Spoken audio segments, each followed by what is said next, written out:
The Harry Potter movies may have given us a perfect final bow, but the wizarding world didn't just fade to black. The characters' lives kept moving, twisting, healing, unraveling, and rebuilding in ways the films never showed us. Some found peace, some chased adventure, and some, well, karma hit them with all the subtlety of a bludger to the face.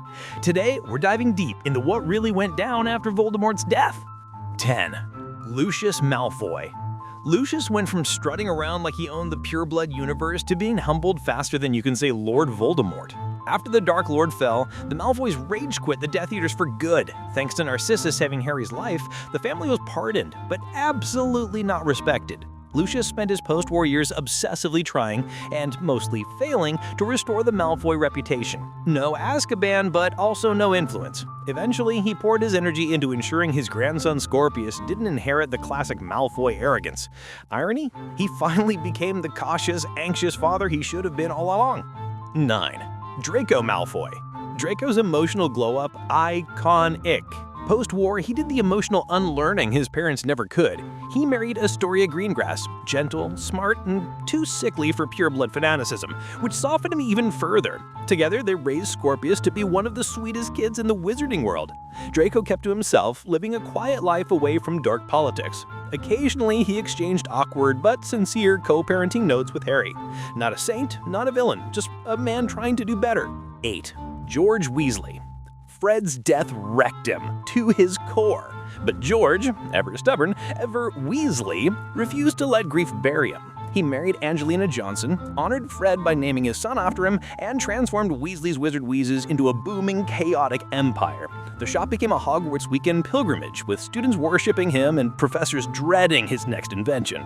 George had never stopped missing Fred, but he never stopped making people laugh either. Spreading joy became his way of keeping his twin's light alive. 7. Rubeus Hagrid.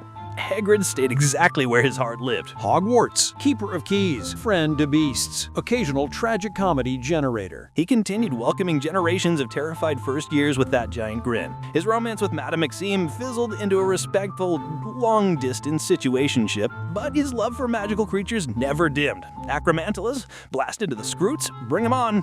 Hagrid remained a Hogwarts institution, warm, loyal, and just a little bit reckless. 6. Luna Lovegood. Luna settling for a ministry desk job? Absolutely not. She became a world-traveling naturalist, pursuing every bizarre creature she'd ever believed in. Did she find the crumpled horned Snorcock? Luna swears she did, and honestly, who are we to argue? She married Rolf Scamander, yes, Newt's grandson, and their wedding was basically the Wizarding Met Gala. Rainbow gown, exotic fauna, and vibe only Luna could pull off. She remained an icon of magic, wonder, and unapologetic individuality. 5. Neville Longbottom. Neville didn't just glow up, he obliterated expectations. After destroying the final Horcrux like an absolute legend, he trained as an Auror and proved he was no longer the timid kid from year 1. But his heart was always in the greenhouse. He returned to Hogwarts as herbology professor, inspiring students with plant magic and unexpected bravery. He married Hannah Abbott, and the two became one of the most wholesome couples in the wizarding world. 4. Minerva McGonagall. McGonagall stepped into her final form, headmistress of Hogwarts. She restored the castle after the war, rebuilt trust, and guided new generations with her trademark blend of steel, wisdom, and secret tenderness. She even taught Harry's kids. Imagine the story she told, a true icon who carried Hogwarts into a new era. 3. Arthur and Molly Weasley. The wizarding world's favorite power couple finally enjoyed the peace they earned. Molly, forever immortalized for her "Not my daughter, you moments, became the ultimate grandmother. Arthur, still obsessed with Muggle gadgets, remained at the ministry and eventually led his department. Life at the Burrow stayed warm, loud, and beautifully messy. 2. The Dursleys. After fleeing during the war, the Dursleys never viewed the wizarding world the same way again. Vernon and Petunia clung desperately to their idea of normalcy, but Dudley changed the most. He grew up, reached out to Harry, and maintained a respectful, if still slightly awkward relationship with him.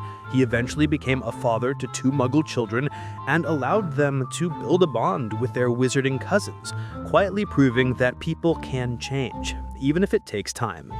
1. Dolores Umbridge. If any character was destined for a poetic downfall, it was Dolores Umbridge. After Voldemort's defeat, her crimes, torturing students, persecuting Muggleborns, enthusiastically enforcing fascist policies, came crashing down on her. She tried to escape during her trial, classic Umbridge, but was captured, stripped of her wand, and sentenced to Azkaban for life.